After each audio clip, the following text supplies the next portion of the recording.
think it's important that, when you live in a state that does have ballot initiatives, we talked about this very recently, like it didn't, I didn't realize New York didn't have this, but when you do have that opportunity, it's important to be doing that as well as trying to do it from within your legislature. But in Florida, that's just not going to happen. So what does your state legislature look like in terms of this ever being something that could come through there? Well, it is difficult to say. What I would say is that right now, there's not a ton of indication that our legislature would take action on this soon. We can say, let's just take this year, right? Basically, our bill has been, not given a hearing for the second year in a row. I think they also basically didn't advance our bill past committee, our previous version of our bill. So it's actually been 3 or more years in which, not only have they not voted on it, but they haven't given it a hearing. And they basically were very straightforward with us this year. It's not getting a hearing this year. And they told us that at the beginning of the session. It's a short session. So, I always say that the legislature can basically pass any bill they want at any time. And we would hope that that's something that we could, create a moment that causes that to happen. But we also don't believe in sort of waiting on that, right? Because we are legislators as well as citizens. And so we basically, the relationship that we have with the legislature really is that, we would love for you to pass this. We would love to get our weekends back and not have to go out and collect 400,000 signatures. But if that's not something that you're doing, this year, then we are going to run a ballot initiative. The commission that has been set up is intended to work with the legislature, and I can't call the timelines, perfectly to mind right now, but basically they give them a few years of study and then another few years of implementation with relatively non-specific commitments on what the healthcare system that comes out of that should look like. Mostly it says, it ought to be universal. It ought to be, funded by public money. But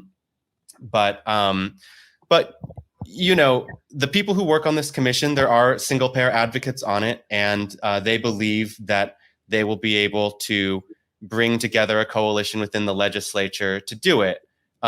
Which is why we believe in, that we still believe in the legislature and even the commission. We just think that the main thing that's going to propel that into happening would be a huge amount of public support. And that's what you get to build when you run a ballot initiative. So even if we don't get on the ballot, or let's say we do get on the ballot, but we don't win the election, that's still thousands and thousands of people that we got in front of and talked about into this issue, and hopefully mobilize into universal healthcare advocates to then have these conversations with their legislators and other members of their community. So growth is always sort of, you always have to, not focus on what it is that you didn't achieve or what you lost, but what it is that you got, which is you got to talk to many people about this and build, do public education and organization. Yeah, we always say that. Stackhouse, who's founder of Whole, who is the campaign director of Whole Washington.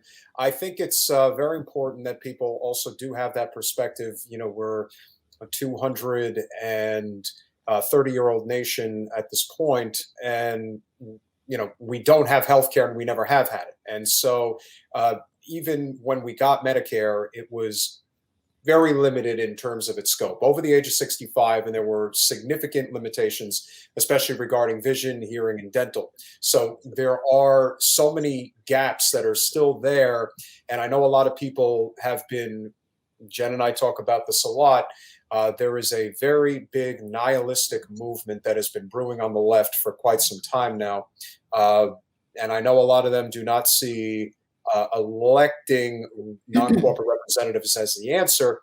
We don't believe it's the sole answer. We believe it's one of the answers. I believe that organizations like yours are also another part of the equation if we're going to achieve these major legislative victories. Aside from the fact that the president of the United States has executive authority, that he could do a lot of this stuff and chooses not to do it. We could have So- Medicare right now, people. We could all have Medicare. He could have We could. declared an emergency with COVID and expanded Medicare to cover everybody. We could all have Medicare.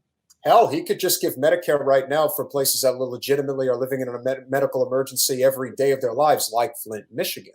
You know, there is the clause within the Social Security Act that was updated through the ACA that's able to do that. So, how do you see it, Andre? Like, obviously, I'm sure you're very familiar with a lot of that nihilistic talk that's been going on. The hell with this, the hell with that. Can't do anything. Can't achieve anything. Even though things are pretty dire, I think we've come quite a ways in the last 5 years. How do you see it, and more or less, how do you see sort of the strategy, if you will, going forward to achieve these objectives?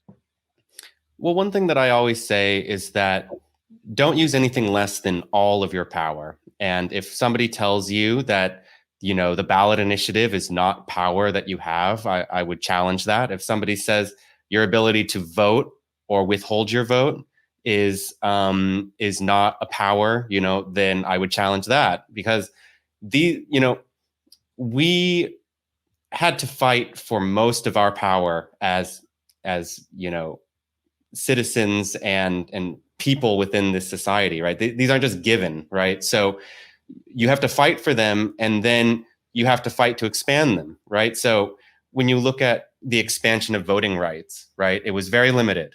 And you could say, well, this is clearly an unfair system, right? And it is. And we've never achieved sort of the vision set down in kind of our founding documents, right? So we're still working towards it. But the only way we ever get there is by using the power that we do have, and not, you know, fixating on the power that we don't have. And so that's one message that I always bring to people. And I can't remember. There was some other part to that question that I wanted to respond to, but you know, just in terms of maintaining, I guess I just think it's really important to maintain a positive attitude as much as possible, and let our disappointments sort of fuel our action, right? But not fuel us into inaction. That's a very well stated point. I always say it's a snowball, and every part of it is important, even if it's just one layer. Like and we talk about that regarding, you know, congressional campaigns, any kind of campaign. If you use that campaign as a platform to further the message that we're trying to make, then win or lose, it's a win, because you've already engaged more people than were aware in the first place. So I think it's all very important. And I think that people get very fixated on what their thing is, their contribution, and then spend most of their time criticizing other people's contributions instead of sort of realizing it's all important. That's what I think happens, especially on the left. Sorry to say. I think it's really common to see things as contradictory that aren't, right? So if I believe in electoralism, then I couldn't possibly believe in general strikes. And I think that that's just ridiculous, right? These things work together. And that's, you know, I often try to use the language of mass movements, right? Because there's not like one strategy, and there's not one person in charge calling the shots, right? It's more chaotic than that. But when those energies get connected, that's when you start to see not just one concession, but the many things, like the snowball that you talk about, form, right? When we think of like the civil rights era, right? It's not just like one wrong that was righted by one movement and one piece of legislation that got passed, right? And then the civil rights movement was over, right? It's still happening. There are many injustices, right? And there are many strategies and leaders and moments, and building that collective energy, right, means supporting many different kinds of work and many different strategies that are happening. And the thing that I forgot to mention earlier is just like, I do often use Bernie. You know, I was very politically minded, but not politically active before Bernie. And one of the things that always struck me about that campaign was just how much it accomplished in 2 unsuccessful campaigns. And if you want to go, you know, back to people like, you know, Debs or, you know, Eugene Debs or Ralph Nader or whoever, right? Yes, these are all people who lost, right? We often remember these people for their losses, but the effect that they had on society is bigger than the fact that they didn't become president or didn't win some race that they won. They bring with them a movement of people that becomes the new wave of the movement. Thanks for watching. If you want to support our mission to transform politics into service, please like this video, subscribe, follow us on social media, and consider joining our Patreon, where you'll get early access to our interviews as well as other exclusive content. Links are in the description. Peace out.